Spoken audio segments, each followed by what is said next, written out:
So nobody is a born learned, right? We all make an attempt to do something new, and during that course of some time, we win and sometimes we fail. Now, the most important factor about the mistakes is it teaches you what worked and what did not.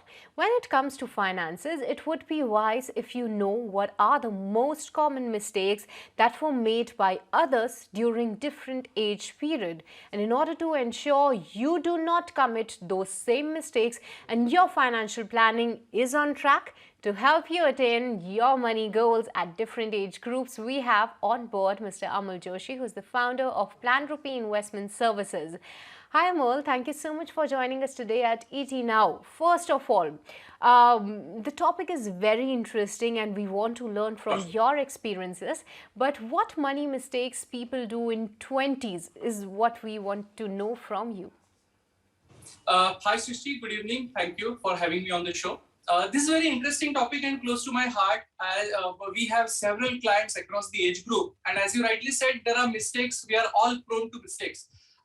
For somebody who is in their 20s, we typically know that that person has probably started earning, because only then the question of saving out of your own earnings will arise. The most common mistake is thinking that it is too early. I have just started earning, let me enjoy. So that is obviously a right thing to do. But once you have some kind of corpus allotted for your own, to get that out of the system, that now it is my money, I am no longer dependent on my parents or my guardians, etc. After that, you should realize that there are financial goals to achieve. Typically, it's not that, only when I'll stop working, only when I'll retire at age 55, 60, only then I will need money. No, it's not so. The dream bike or the dream car that you have your eyes set on is also a financial goal. And unless you set aside money for it, that car is not going to buy itself. That bike is not going to come to you just like that. So thinking that it is too early is one of the most common mistakes that I see in young people, Srishti. Understand that maybe it's too early to invest and save, and most of us just want to go out and spend that hard-earned money. But when it comes to investing and saving, rather, what should be done instead? If you can highlight, like, what should be the stepping stones out there? Right, absolutely. So some of the things that you can do, of course, we all understand, we all have been young at a point in time. So after you get that out of your system in 3 months, 6 months, you should have a clear demarcation. And see, this is a stepping stone for your financial success, for your success of your financial life, going multiple decades ahead. So you should have a clear segregation of what is the cash inflow. Now let's imagine that being a youngster, you have only one source of income, the business profession that you are doing, or probably a job, most probably. What is the cash inflow? And after identifying the inflow, what is the cash outflow? That cash outflow can be for conveyance, to pay your utility bills if you contribute at home or if you stay elsewhere. Then you will contribute probably in the rent. The simple, see, this is not a great math. You don't have to. If your salary is 65,000 rupees, and if 25,000, 30,000 are your expenses, you know that every month you'll be left with something like, for example, 25, 30,000 rupees. Now, keeping that money, saving as well as investing prudently, it's something that you have to really, really start, so that in the mid 30s, when you have more responsibilities to shoulder, it's not a great burden for you. You are already in the habit of saving. And I made a simple distinction over here, saving as well as investing. In simple terms, saving is something equivalent of a safe investment, something that you are familiar with, something that you have seen your parents doing, for example, a fixed deposit, FDRD. And investment is something which you, over a long period of time, it will probably beat the inflation with a substantial margin, and something that is tax efficient. Maybe you will try to learn about shares or simply follow the mutual fund route. So getting into the habit of saving after identifying your cash inflow minus your expenses, it's the stepping stone. And I think all youngsters should do that. If we have done the mistakes, you learn from our mistakes. I think that's the right thing to do. But that was a clear distinction between saving and investing, and how to, like, one can beat the inflation that is on the rise. But Amol, when we talk about let's gradually inch upwards, and now that one is done with the 20s age bracket and entering the 30s age bracket, what are the mistakes that generally people do? Because now in my 30s, what will I have is that I know what my source of income is, I know what my expenses is, and I will be having a lot more responsibilities. But from your experience, if somebody is still yet to enter in 30s, what is your piece of advice that one can actually avoid doing, or at least take care of getting into those mistakes? Sure, Srishti. So as you rightly said, now that you have a clear and firm grasp of your inflow and expenses, you probably have some kind of experience under your name of having invested in your, in the 20s after you started earning. What happens here, and this is what I have seen most commonly, is people form their biases, their lifelong biases. Now, what do I mean by that? We touched upon very briefly a topic of mutual fund or stocks and shares in the previous answer. Imagine for a moment you are somebody who started investing in just 2019-20. Initial period you saw mostly flat, little bit of gains here and there, and bam, 2020, what happens? You get a COVID worldwide crash. You happen to lose your capital. When I say lose, you see that suppose you had put across, you have put in, let's say, suppose 3 lakh, 4 lakh rupees of corpus in that period of 2-3 years prior. In a 20-30% market crash, you suddenly see your 3 lakh rupees having become, let's say, 2.2 lakh rupees. And that's a substantial sum for a young person, a loss of, let's say, 80,000, 1 lakh rupees. Now, that person, unless you have a proper guidance, or unless you know about equity being a long-term asset class, and unless you are, kind of research, or you have a good kind of support with you, you will end up throwing in the towel. What does that mean? You will simply say, boss, instead of this, even FD would have generated a 5-6% return for me. You'll probably redeem at wrong point in time and make that your bias for rest of your life. So either you will get completely overboard on safe investments, or other side is equally true. If you start investing in 2020, you have seen market rallying by more than 100%, and you think that equity is the only game in town. So you form those biases of tilting towards or over allocating towards one single asset class, be it equity, be it debt. There are some people that I know who believe only in real estate, that they actually go with real estate. So something that you can touch and feel, that's the only real investment. Rest everything is paper. So none of these things or none of these asset class all by themselves will make you set for your life. As we all know, and I cannot repeat it more often. Asset allocation is prime determinant of your portfolio returns and not the security selection. Rather than spending your time, which is the best mutual fund scheme to invest, you just do the asset allocation. Of course, that will also be based on your risk profile, your investment horizon, etc., etc. But unless you do asset allocation, your returns are likely to be very lumpy, very volatile, non-satisfactory overall. Do the asset allocation in your 30s is the mantra that I would advise you to follow.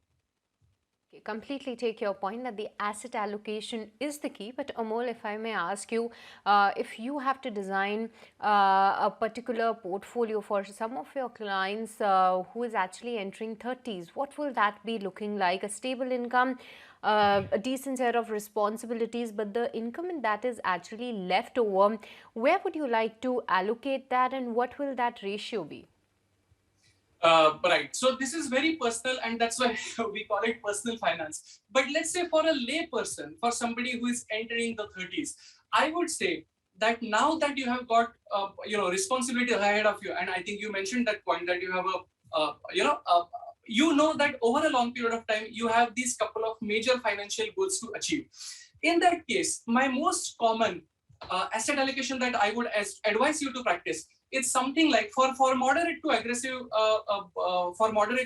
risk profile, I would say about 50 to 55% or 50 to 60% equity asset class, about 30 to 35% into debt, and 5 to 10% in precious metals or in overseas equities. So what happens is precious metals, at least gold, in past we have seen that it's a very good hedge against inflation. Let's overlook performance of gold over last 6 months. It's not really in tandem of what you would expect, but there are other factors at play. But if you go back 10, 20, 25 years, we all know that gold is a very good hedge against inflation. So in an inflationary period, again, you alluded to that in initial segment that we spoke, 50, 55, 30, and 10, this kind of asset allocation actually helps you a lot. And asset allocation has more benefits. Now, if you were to get a 10-20% market drop, your equity component will go down, but your debt component will be largely unaffected, you can really benefit from the equity moderated or cheaper valuations by switching a part of your debt portfolio into equity, and you can actually benefit. It's not necessary that when market goes down, you should have a chunk of money. It's not necessary. But if your asset allocation makes that point, then you'll be able to certainly benefit from it. So that's the ideal asset allocation that I would suggest. But having said that, you should ideally go go to an advisor or seek, do your own studies, identify your risk profile, and then mix and match accordingly. Absolutely, but the ideal portfolio that you shared might help some of those who are still in dilemma when it comes to investing and saving in those terms. But moving on to the next stage in life, that is when I enter my 40s, because my responsibilities are set, and now generally what we do is that we stay in a family culture and we have their responsibilities burden as well. So whenever that person is in 40s, what should be the mistakes to be avoided, and also what should be the action plan looking like for the times ahead? Right. So 40s is again, a very important, tricky period. The reason important is you are probably at the peak of your career. By that I mean that you have really got a decade plus 1.5 decades kind of experience with you, and you are doing well in your job, in your profession, in your responsibilities, and probably your earnings have gone up as well. Now we try to, all of us human, the bias is that we try to straight line extrapolate present into future. But as we all know, there are surprises in between, be it market, be it life. What I would say, most important task for a person in 40s is planning for your sunset years, planning for your retirement. If you don't like the word, simply use the word planning for your financial freedom. So you don't really have to, I'm sure you love your job, profession, all of us do. But it should not be the case that unless you punch in your card from 9 to 6, 9 to 5, you will not be able to manage, you'll not be able to sustain yourself. So ultimately, retirement is going to be a reality, and financial freedom is the only way to kind of have that phase without compromising on your existing lifestyle. You would not want to compromise on lifestyle that you are currently used to, right? So most of the times people probably invest in a bigger home. And again, I like the point that you touched upon. We stay in a family culture. So as the family size grows, if the requirement is there, but go for a bigger house or second house only if it is a dire necessity and only if your finances are comfortably, you are able to afford it. But other than that, your financial freedom or retirement corpus creation, starting and building it over the next 15, 20 years should take precedence in your 40s. That's my opinion. And that is what I have seen works for most people. 10 years, 5 years down the line, you are not at the crossroads as you enter your 50s, and you do not have a nest egg to look forward to. Okay, yes, absolutely. But moving on, Amol, the next major planning that one has to do is the retirement planning. What are your views on this? How should one start about, and what should be the goal when it comes to retirement planning, keeping an average Indian citizen in view? What, as per you, is the corpus that one should be looking out for, given the kind of inflation, given the kind of ordinary lifestyle? I know it could be a bit personal, but something on these lines you can help our viewers with. Sure, Srishti. Again, but as you highlighted, it would completely differ. I'm sure this show is being watched across the length and breadth of the country. Somebody who stays in a metro would have completely different expenses pattern, be it rent or be it the kind of EMI that you are currently paying for the house that you are buying. And somebody who is in tier 2, tier 3 city, it is completely different. So there is a sea of difference. I would not really hazard a guess as far as lump sum number is concerned.